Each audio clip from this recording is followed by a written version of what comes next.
Et bonjour à tous. Bonjour. Bonjour. Bonjour. On est bon. On s'en tape. Alors, aujourd'hui, TD sur l'étude d'un alternodémarreur à transmission par courroie. Donc, ça va être un peu. C'est un peu dans la lignée de ce qu'on a fait mercredi. Donc, en gros, on va avoir. Bon, je vais détailler un peu plus en détail, mais on a un groupe d'alternateurs qui va être là qui va être alimenté par une batterie, qui, par le biais d'une courroie, va entraîner le moteur pour le démarrer. Donc ça, c'est dans une certaine phase. Dans l'autre phase, le moteur va recharger, enfin, va envoyer l'énergie à l'alternateur pour recharger la batterie. Et donc, dans ce TD, l'objectif, c'est de calculer les couples moteurs pour les différentes phases, donc à chaud ou à froid. On a des conditions de cahier des charges qui sont différentes, pour voir si le dimensionnement est correct du système. Alors, donc ce TD, donc on va étudier cet alternodémarreur qui permet la fonction start and stop sur les véhicules récents. Donc on nous dit que c'est la même machine synchrone qui fonctionne soit en démarreur, soit en alternateur. Voilà la machine. Donc le start and stop, le principe, je pense que vous le savez, c'est que bon bah à froid le véhicule démarre normalement.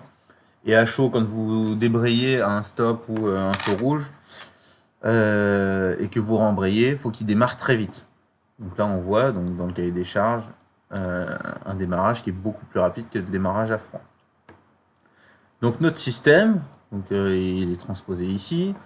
On a une batterie, un convertisseur, notre alternateur, des poulies qui sont reliées par une courroie et qui vont entraîner le bloc moteur.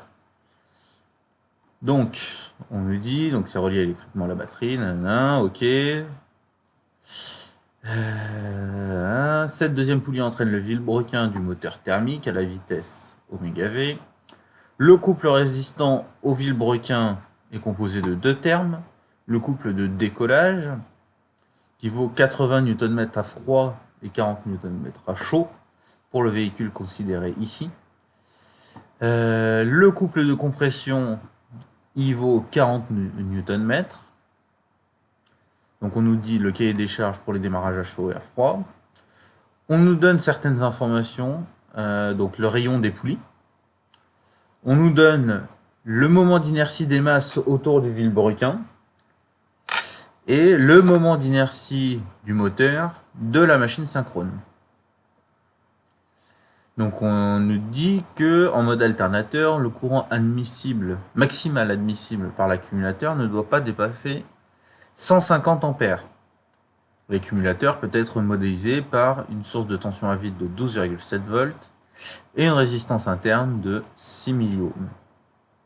Donc, première question, on va devoir représenter les sens de transfert énergétique dans les deux modes de fonctionnement de l'alternodémarreur. On va reprendre ce schéma. Hop, imprimer écran. Tac. On va venir là. Hop.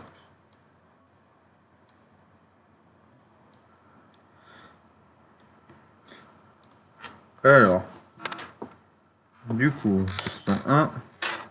Donc on me dit les deux modes de fonctionnement. Donc mon premier mode de fonctionnement, c'est quoi?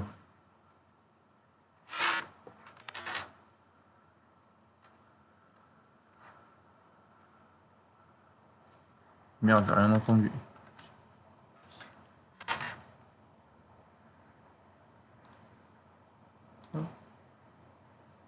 C'est moi qui bug le son ou quoi?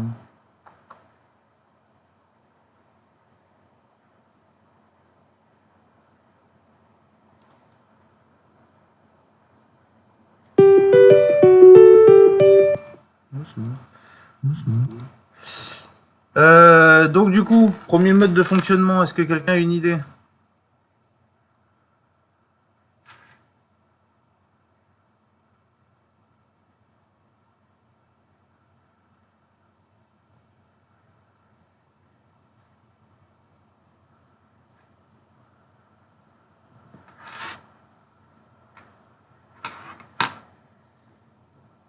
Le démarrage à froid. Bon, le démarrage tout court, ouais. Premier mode, ça va être de démarrer. Donc, le démarrage. Pour le démarrage, mon énergie, elle va aller de où à où?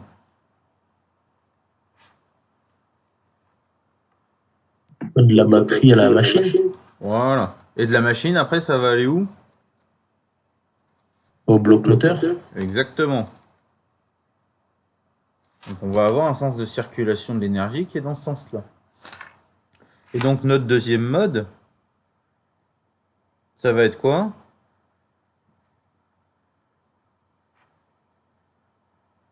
Ben, l'arrêt, lui.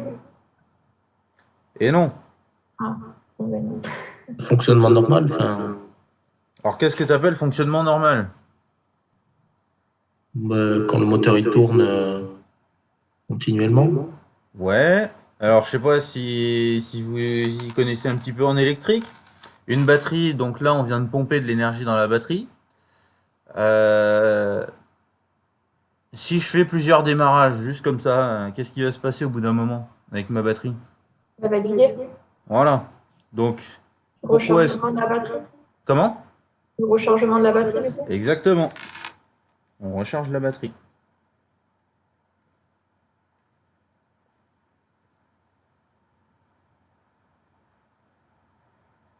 Et du coup, l'énergie, elle va aller dans l'autre sens.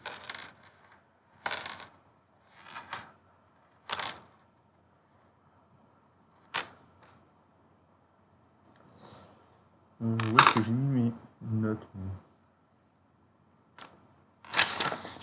Hop, voilà. Ok, donc ça, on est bon. On nous demande ensuite quelles conditions doit remplir le convertisseur de puissance.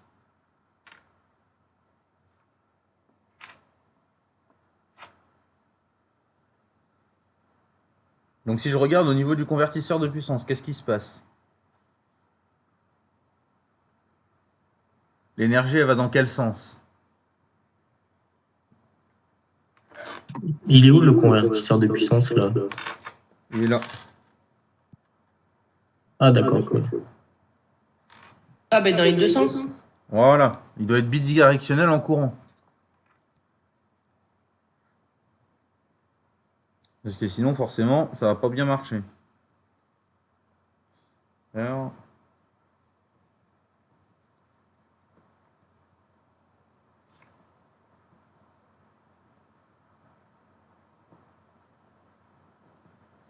bidirectionnel en courant.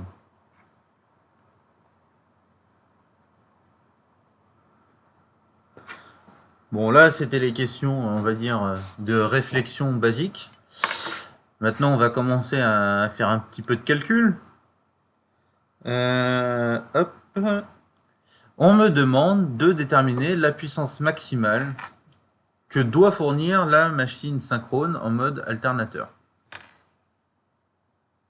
Donc la puissance maximale. Comment est-ce que je vais la calculer, cette puissance maximale?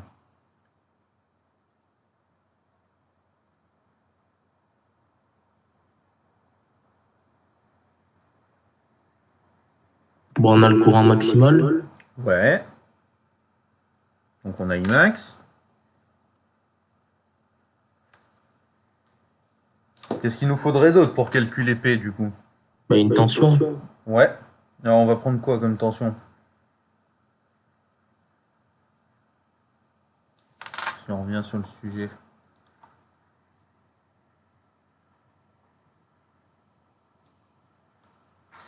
Si je regarde ce qui est marqué là.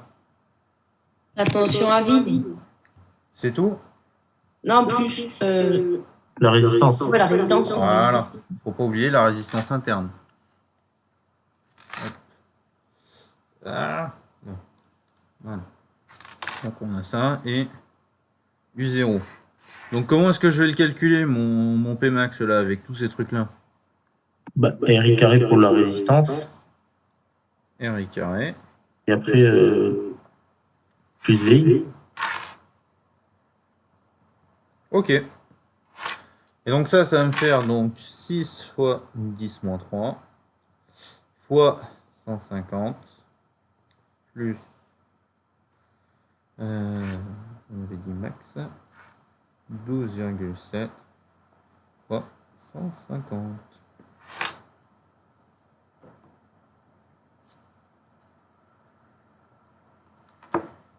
Donc, je Vous laisse avez le- juste oublié le carré sur le 150. Ah ouais, bien vu. Et du coup, ça fait 2040 watts. 2040 watts. Ok, il y en a d'autres qui ont trouvé pareil ou pas? Oui, c'est bon. On est bon? Ok. Bon là, je suppose que celle-là, pour tout le monde, ça devrait être à peu près bon. C'est pas la plus compliquée. Question suivante. Faut qu'on calcule le coefficient de réduction R. Donc le coefficient de réduction R, si je reviens là, il va être lié à mon système de poulies. On est d'accord? C'est le rapport de réduction que je vais avoir entre la poulie 1 et la poulie 2. Ouais, Oui, Ouais, tu ouais. fais R2 sur R1. voilà. 4. Donc en gros, ce qu'on va avoir, donc la relation de conservation de l'énergie, si vous voulez. Donc c'est la vitesse du moteur de la machine synchrone. Donc oméga m fois R1. Si on revient là, hop, on voit bien qu'on a R1 avec oméga m. Et en conservation, on va avoir R2 avec oméga v.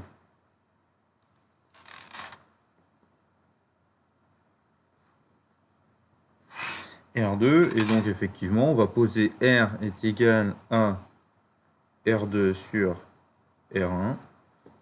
Ça va également faire oméga m sur oméga v. Ce qui nous fait combien?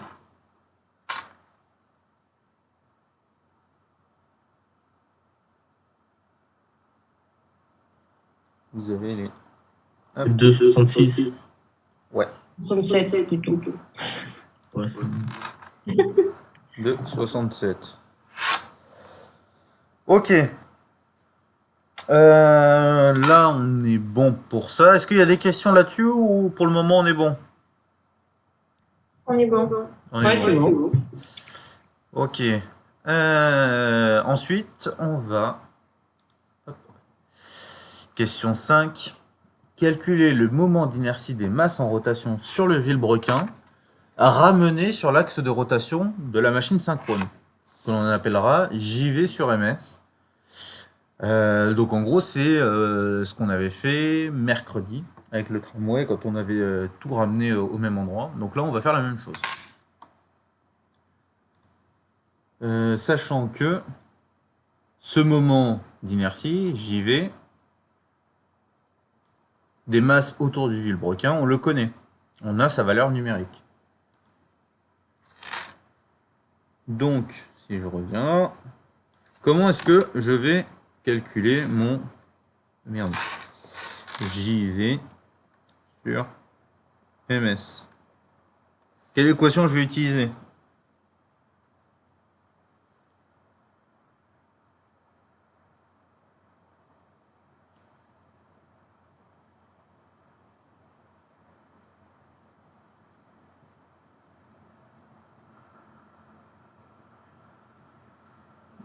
Reprenez le TD qu'on a fait mercredi. Hein, c'est le principe fondamental.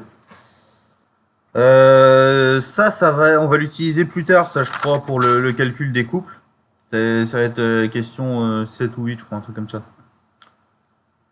Comment est-ce qu'on faisait pour rapporter les inerties? Quelle équation on utilisait? Un demi carré là. 1 demi de J, donc JV, avec une vitesse au carré. Donc la vitesse du vilebrequin, parce qu'on est sur l'inertie du vilebrequin, est égale à 1 demi de JV rapporté sur la machine synchrone fois la vitesse de rotation de la machine synchrone au carré. Et donc ça, On retourne. Les 1,5, ça dégage.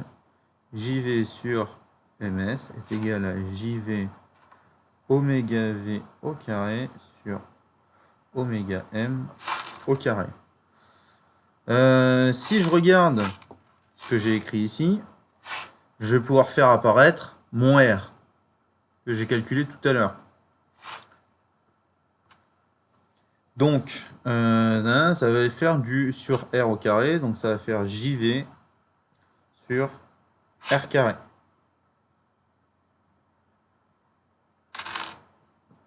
Donc ça va faire... Je vous laisse faire le calcul du coup, parce que vous avez la valeur du moment d'inertie, vous avez R, il ne vous reste plus qu'à faire le calcul.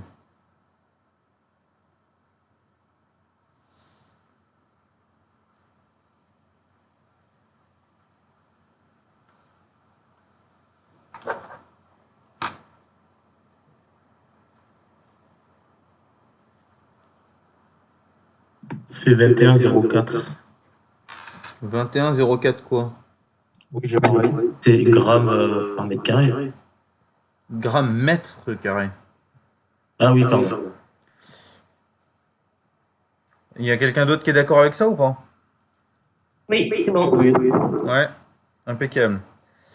Donc ça, on a calculé, on est bon. Donc si je reviens sur ma question, calculer le moment d'inertie total JT sur l'axe de rotation de la machine synchrone. Donc mon JT, comment est-ce que je vais le calculer?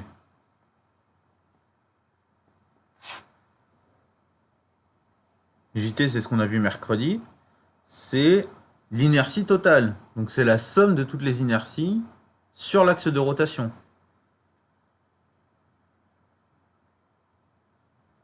Donc qu'est-ce que je vais ajouter? Ben, JVMS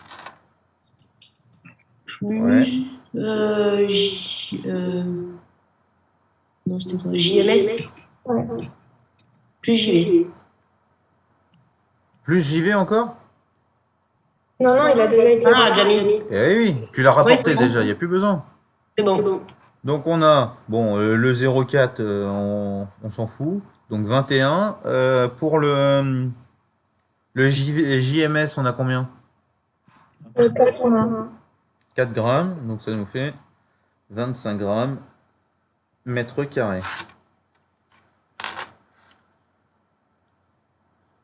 Donc ensuite, ce qu'on nous demande, donc c'est ce que nous disait le collègue tout à l'heure, à partir du principe fondamental de la dynamique, calculer, donner, déjà on va commencer par le début, donner l'expression du couple moteur. Donc, mon principe fondamental de la dynamique. Pour un mouvement de rotation, qu'est-ce qu'il est?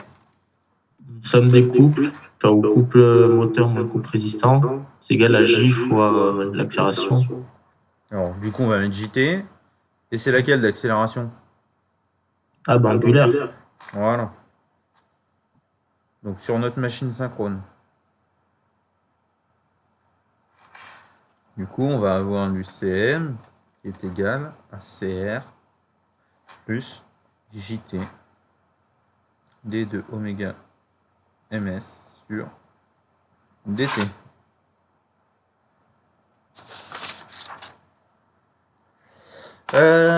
Petite question. CR, à quoi est-ce qu'il est égal?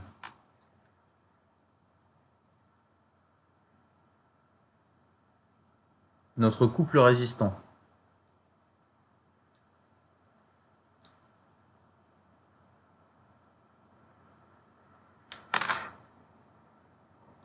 Si on regarde dans le sujet.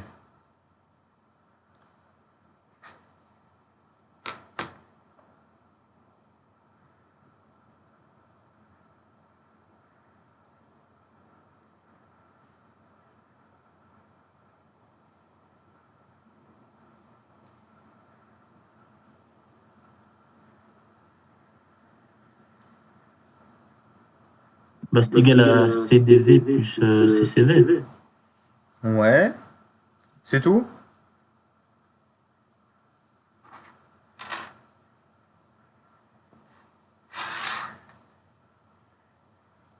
Donc tu me dis que CR en fait c'est CV, c'est ça? Ouais. Alors, ce qu'il faut faire attention, c'est que là, on est au niveau du vilebrequin. C'est le couple résistant du vilebrequin. Là, ce qu'on va calculer, c'est ce qu'on fait au niveau de l'alternateur. Donc ce couple résistant, il va falloir qu'on le ramène au niveau de l'alternateur. Parce que les efforts ne seront pas les mêmes. Du coup, on rajoute SEM aussi, non? Comment? On doit aussi rajouter du coup SEM pour avoir CR au final. Non, Au niveau de parce que l'alternateur. regarde, hop, si on revient là, CM, si tu regardes, tu vas l'avoir ici. C'est ce qu'on cherche à calculer. CR, on va le décomposer, donc il est égal, en fait, notre couple résistant. Faudrait même préciser, ramener sur la machine synchrone. Et donc, voilà, c'est ce qu'on veut calculer, c'est bien CM et pas CR. CR, en fait, il nous est donné vis-à-vis des données du texte. Par contre, effectivement, ben, c'est CV sur R. Et donc, c'est égal à CDV plus CCV sur R. Sachant Monsieur, que... on divise par R pour ramener à la machine synchrone, c'est ça? Ouais, alors, que je refasse le schéma. Toc, toc, toc. Alors, que je me remette dans ma tête comment je l'ai fait. Quelle équation je vais utiliser, moi? Est-ce que c'est avec ça? Alors, 2 secondes. Je crois que c'est avec ça. Notez pas tout de suite. C'est dans ma tête. P est égal à CV oméga V est égal à CV sur MS oméga MS. Donc CV sur MS est égal à CV oméga V sur oméga MS. Et donc ça, c'était égal, on avait dit, à 1 sur R.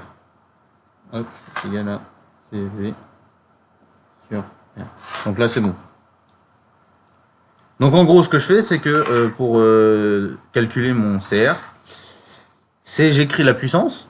Ma puissance, c'est mon couple fois ma vitesse de rotation. On considère que j'ai pas de perte dans ma poulie. Donc, donc le couple que je vais avoir au niveau du vilebrequin, bah c'est le couple résistant du vilebrequin, ça va être le couple résistant du vilebrequin ramené sur la machine synchrone, avec les différentes vitesses de rotation sur les deux axes. J'isole CV sur MS en fonction de CV. Je vais faire apparaître oméga V sur oméga MS, et ça, c'est égal à 1 sur R. C'est bon pour tout le monde, ça, ou pas? Oui, c'est bon. Ok. Donc, on est égal à ça. Ensuite, qu'est-ce qu'on avait comme question? Donc, du coup, on va écrire notre CM en détail. Donc, CM il est égal à CDV plus CCV sur R plus JT D de oméga MS sur DT. Question suivante. Donc là, ce que je vais faire, c'est que on va regrouper deux questions. On va regrouper les questions 8 et 10. Parce que sur la question 8, on nous demande de calculer le couple moteur à chaud pour correspondre au cahier des charges. Puis en question 9, de représenter l'évolution temporelle du couple moteur et de la vitesse de rotation de la machine synchrone. Et la question 10, c'est refaire la même chose avec le démarrage à froid. Donc ce qu'on va faire, c'est qu'on va calculer directement le couple à chaud, le couple à froid, et on va représenter les deux évolutions temporelles sur le même graphe. Comme ça, on va pouvoir comparer. Donc, on revient là. Hop. On va remonter un peu. Question 8. Donc, on va commencer à chaud. Donc, à chaud, qu'est-ce que je dois respecter dans mon cahier des charges?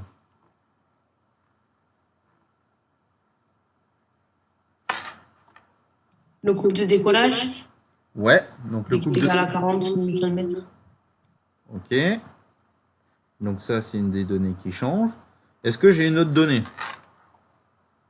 L'accélération. Ouais. Faut que je fasse de combien à combien en combien de temps? 0 à 200 en 0,4 secondes. Ouais.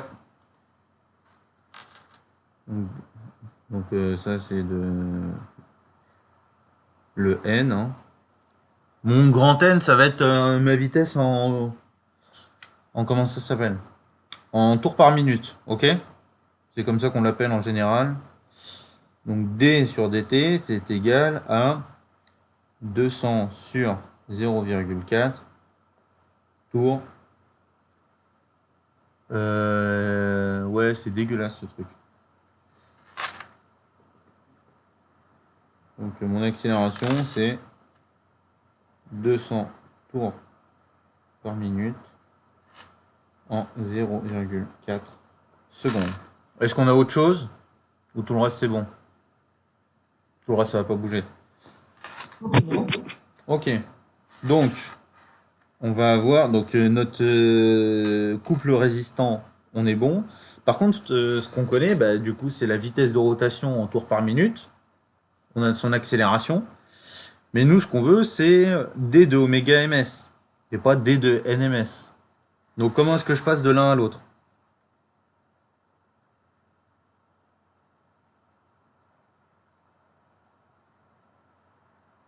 Si j'écris déjà oméga ms est égal à n ms fois quelque chose. Et puis sur 60. Tout le monde est d'accord ou pas?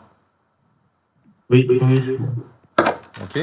Donc ça, si je le dérive, d de oméga ms sur dt est égal à d de n ms sur dt fois 2pi sur 60.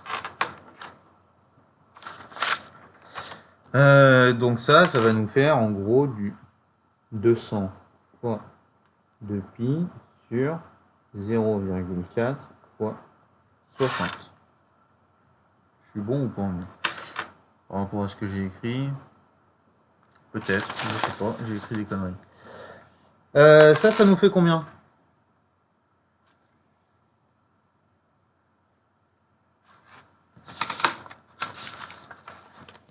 Donc ça c'est 52,3.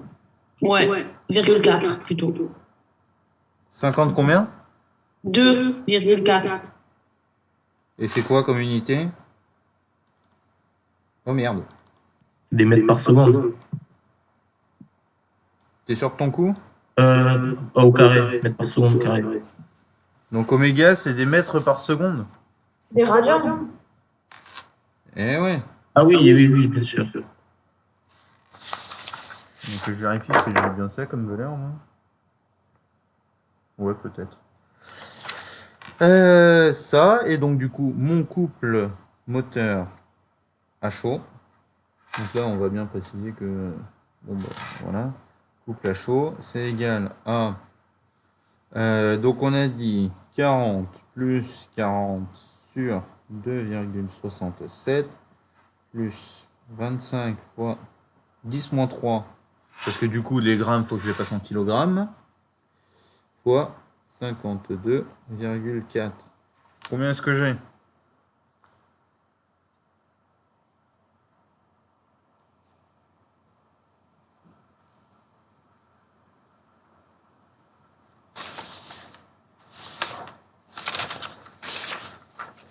« 31,3. Qui dit mieux?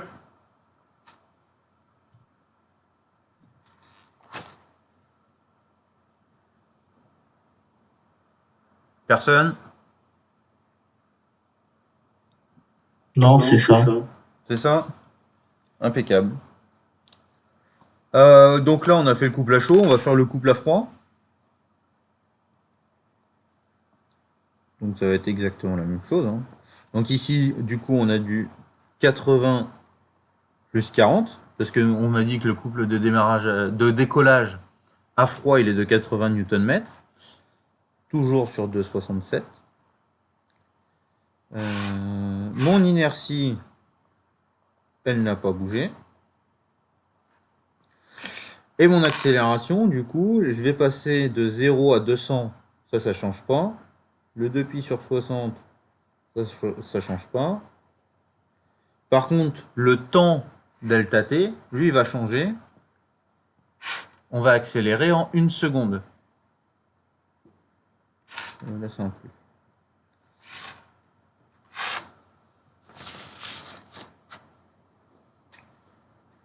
Et donc, je vous laisse me faire le calcul.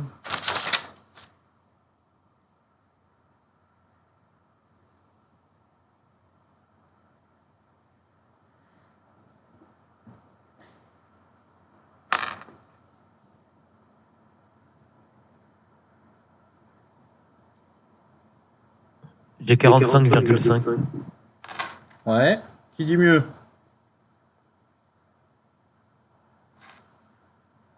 Ouais, c'est ça. 0,47. Ouais, bon, 47. C'est pareil. Ouais. On n'est pas à 3 centièmes de Newton-mètre près. Hein.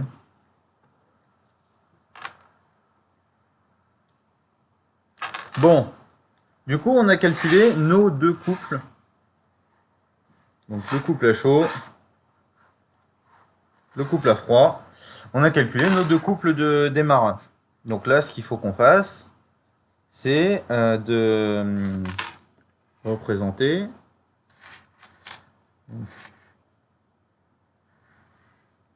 sur une phase de démarrage.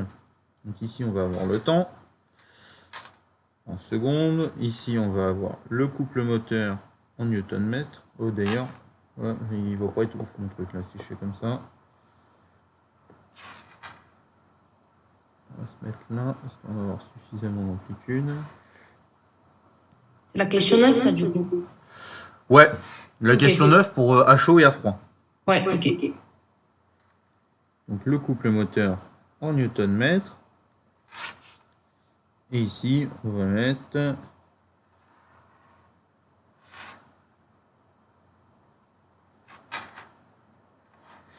la vitesse de rotation. On va laisser n en tours par minute, parce que c'est plus parlant. Donc, on nous dit à chaud, enfin à chaud ou à froid. À chaud, on démarre en 0,4 secondes et à froid en 1 seconde. Donc on va dire ma longueur totale, mon 1 seconde, on va dire qu'il se trouve là à peu près. R2. 1, il est là. Et le 0,4, on va le mettre à peu près là.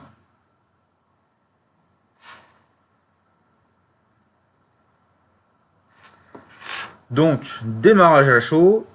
Hop, mes 200 tours, ils sont là.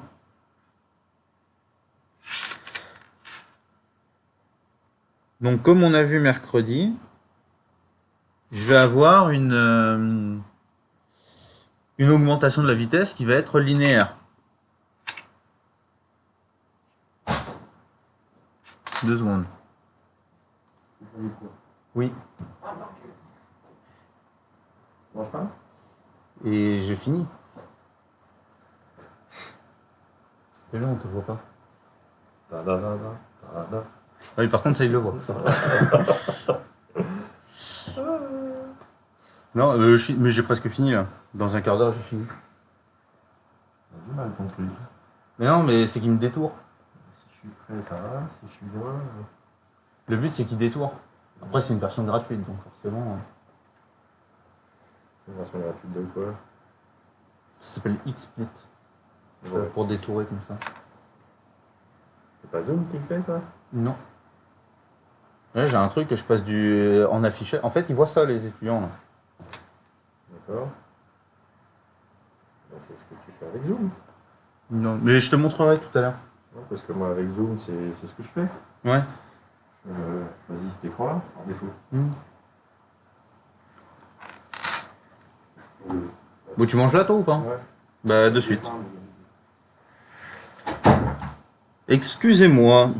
Donc, je disais démarrage à chaud. Donc, on dessine en rouge. Hop. Chaud. Donc en 0,4 secondes, on va atteindre nos 200 tours par minute. Mon couple, il va avoir quelle allure?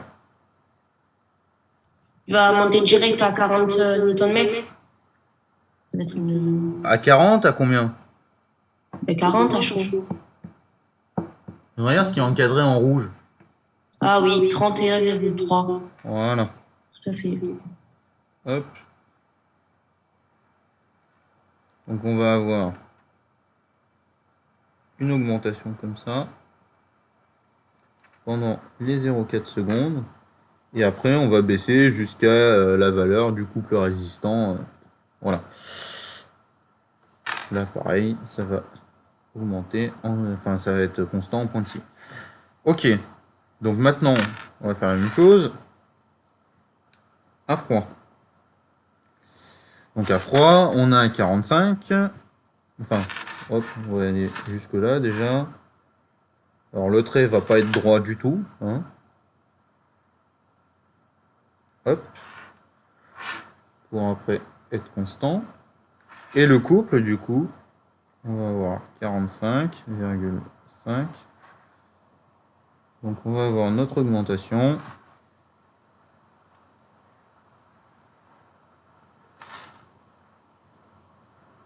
Et puis après, on se stabilise autour d'une certaine valeur.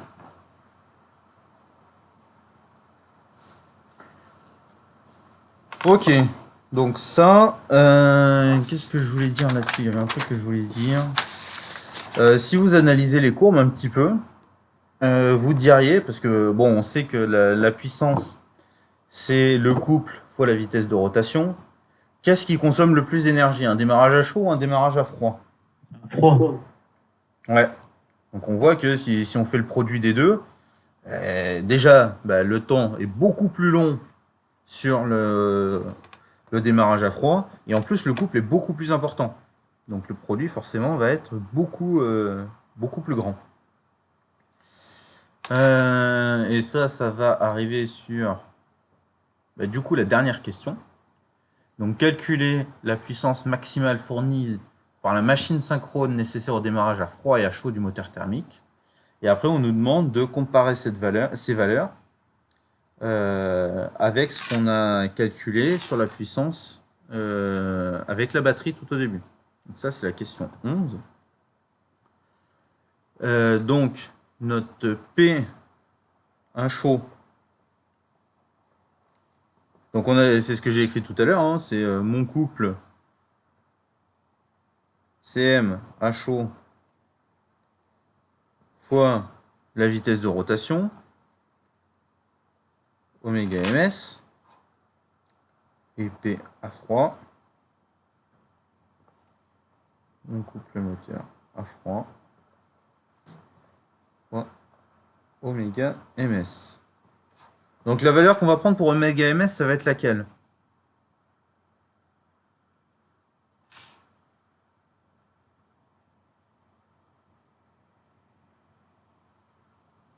« 52 radians. Comment?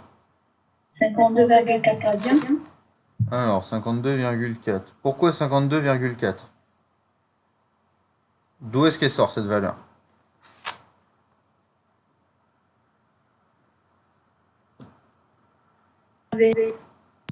On l'avait fait dans la question 8. Dans la question 8, si tu fais attention, le 52,4, c'est une accélération angulaire. Ah oui, oui. Ce qu'on peut faire, c'est tout simplement, on recalcule ça, on prend une certaine vitesse. Donc, quelle vitesse on va prendre en NMS? On va prendre combien de tours par minute? 200. On va prendre 200 et on va faire x 2pi sur 60.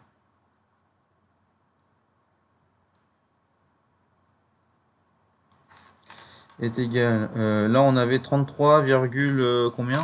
31,3. 31,3 fois 200 fois 2pi sur 60. Et là, on avait 45 et quelques, je crois. 45,5. Ouais. Ouais, c'est ça. 45,5 fois 200 fois 2pi sur 60.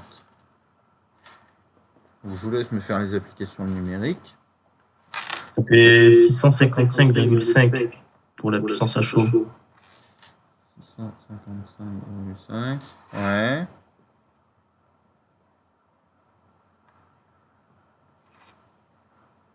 Et après, ça fait 952,9. Attends, il y a une couille dans le potage là.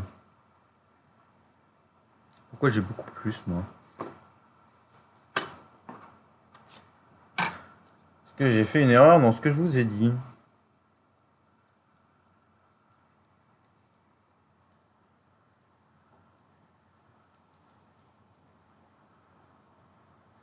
Qu'est-ce que j'ai fait comme connerie moi? Eh oui! Est-ce que j'aurais pas oublié R moi quelque part?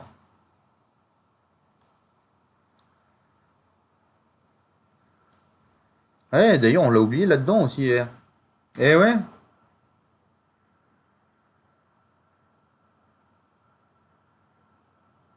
Parce que du coup, là, ce que je vous ai dit, heureusement que je vérifie les applications numériques.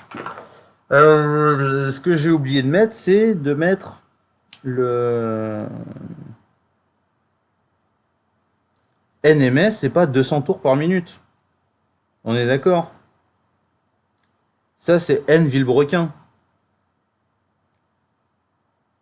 Alors, vous inquiétez pas sur le résultat sur vos graphes, ça va rien changer parce que ça fait une variation d'un pouillème. Mais là, j'ai oublié un sur R. Vous allez voir, enfin, je vais refaire le calcul et vous allez voir, ça va rien changer. C'est ça, c'est pas ça, c'est c'est N.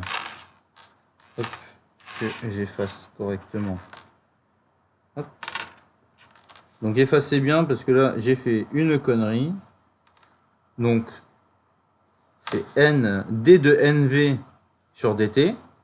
Ça fait 0 à 200 tours par minute en 0,4 secondes. Et là, du coup, mon NV, si je dis pas de conneries,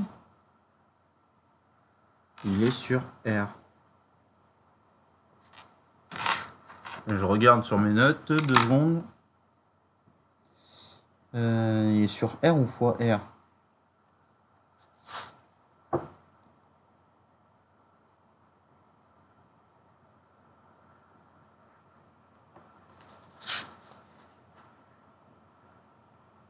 Quand on divise par R, ça fait 7,8. Il est fois R, je crois. Oh. Alors attends. R, on avait dit que c'était égal à oméga M sur oméga V. Donc, oméga M est égal à R oméga V est égal à R NV de pi sur 60. Donc là, hop, boulette fois R. Hop, je corrige, on va corriger en rouge. Hein. Ce sera plus clair. NV fois R fois R. Donc ça fait du 200 fois 2 pi fois 2,67 divisé par 0,4 divisé par 60. Ça fait environ 140 radians par seconde carré. Ça, je le fais fois 25, fois 25. 10 moins 3, ça fait ça. Plus 80 sur 2,67. Et là, la valeur du coup, ici, ça fait 33,5 Newton-mètre.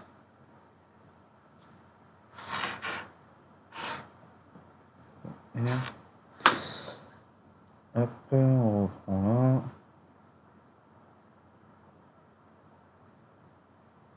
tac, fois 2,67 fois.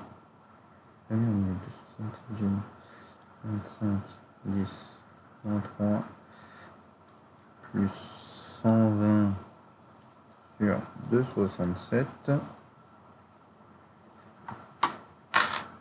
Ça fait 46,3 Nm. Excusez-moi, je me suis planté dans mon calcul.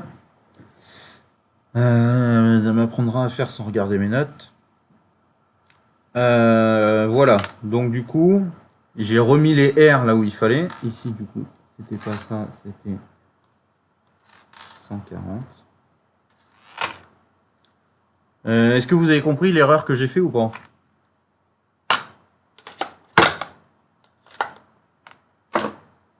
De manière à ce que...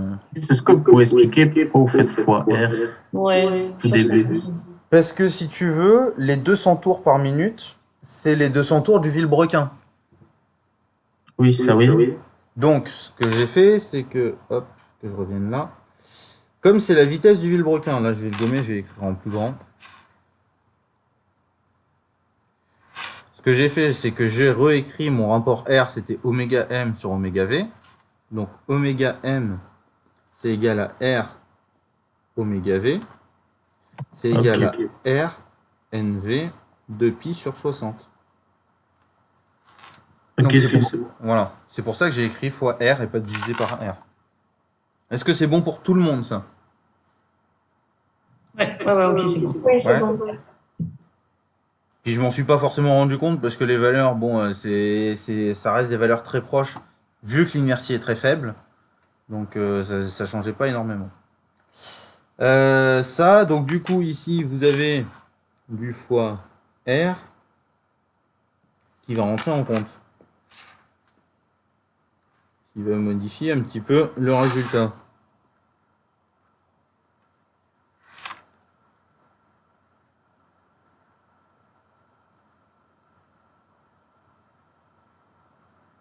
Mais monsieur, c'est surtout qu'on doit changer c'est chaud et c'est froid aussi.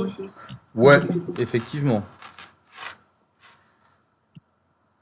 Alors, ça va pas faire des grands changements, mais effectivement, pas plus mal de le mettre.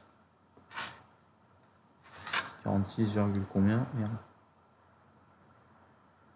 Non, c'était pas prévu ça. 46,3.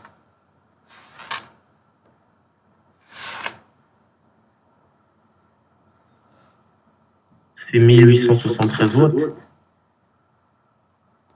Ouais. Ça me plaît beaucoup plus, ça, comme valeur.